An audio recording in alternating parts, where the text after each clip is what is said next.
नमस्कार दोस्तों, स्वागत है आपका मेरे चैनल स्टोरीज विद सिमरन में। आज की कहानी का शीर्षक है भिखारी को मिली सीख। एक भिखारी रेलवे स्टेशन पर रहता था। वह रोज ट्रेन में चढ़ता और एक स्टेशन से दूसरे स्टेशन तक जाता था। रास्ते में वह ट्रेन में बैठे यात्रियों से भीख मांगता। कभी उसे पैसे मिलते तो कभी नहीं भी मिलते थे। उसकी जिंदगी इसी तरह ट्रेन में इधर से उधर आते जाते और भीख मांगते गुजर रही थी। उसे कभी कोई भीख दे देता तो कोई दुत्कार के भगा भी देता। उसे बुरा भी लगता, लेकिन वो फिर आगे बढ़ जाता और भीख मांगने लग जाता।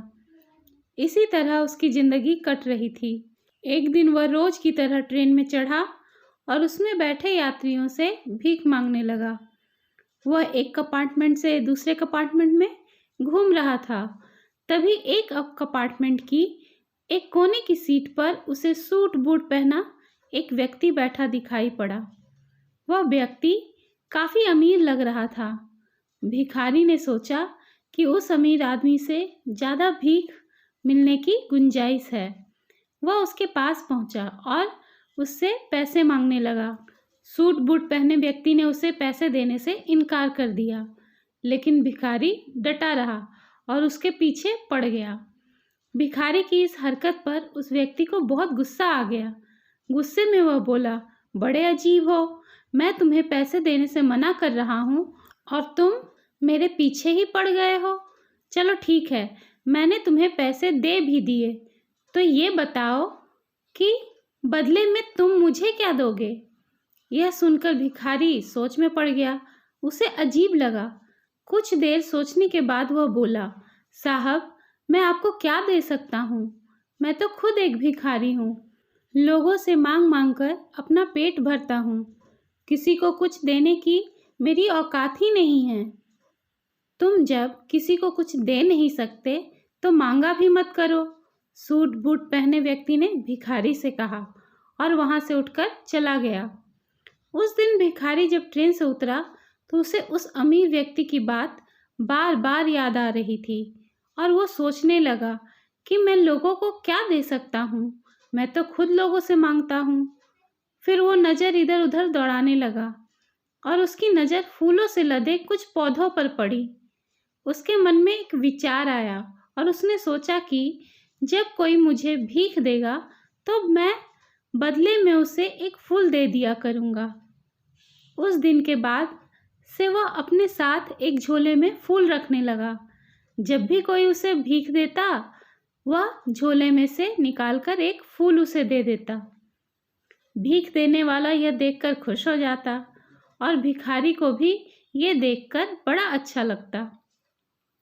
एक दिन ट्रेन में भिखारी को वही सूट बूट वाला आदमी फिर से दिखाई पड़ा। भिखारी उसके पास गया और बोला, साहब, कुछ पैसे दे दो। अब की बार मेरे पास आपको देने के लिए कुछ है। अब तो आप मुझे कुछ पैसे दोगे ना? उस व्यक्ति ने अपनी जेब से कुछ पैसे निकाले और भिखारी को दे दिए।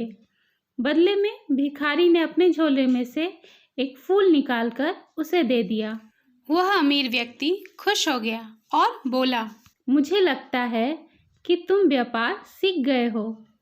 तुम्हें लेन देन का मतलब समझ आ गया है। जब तक तुम किसी को कुछ दे नहीं सकते तो लेना भी नहीं चाहिए, समझे?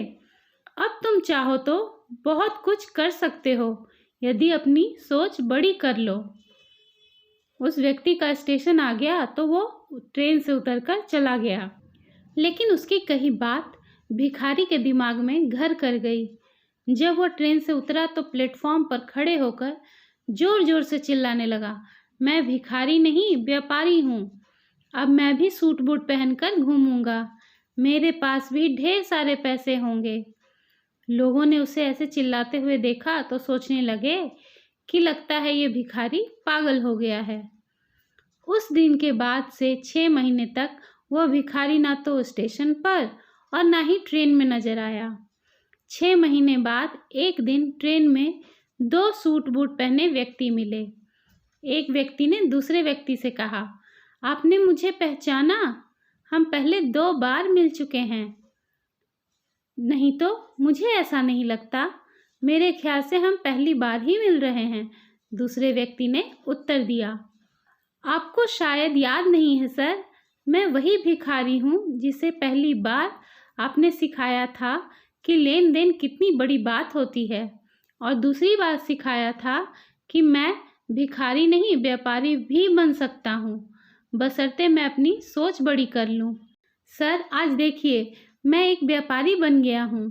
आपकी बात मानकर शुरुआत में मैं फूल तोड़कर बेचने लगा।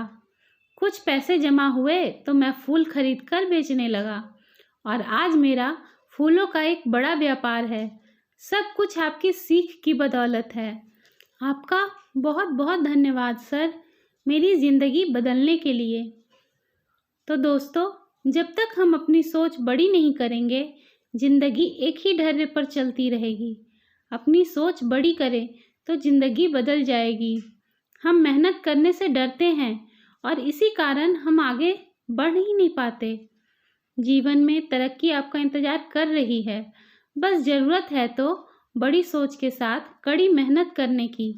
फिर सफलता आपके कदम चूमेगी और आप जीवन में सफल ज़रूर होंगे। तो दोस्तों, आपको ये कहानी पसंद आई हो तो इस वीडियो को लाइक और शेयर ज़रूर करिएगा। ऐसी ही कहानियाँ सुनने के लिए मेरे चैनल को सब्सक्राइब ज़रूर करिएगा। बहुत बहुत धन्यवाद।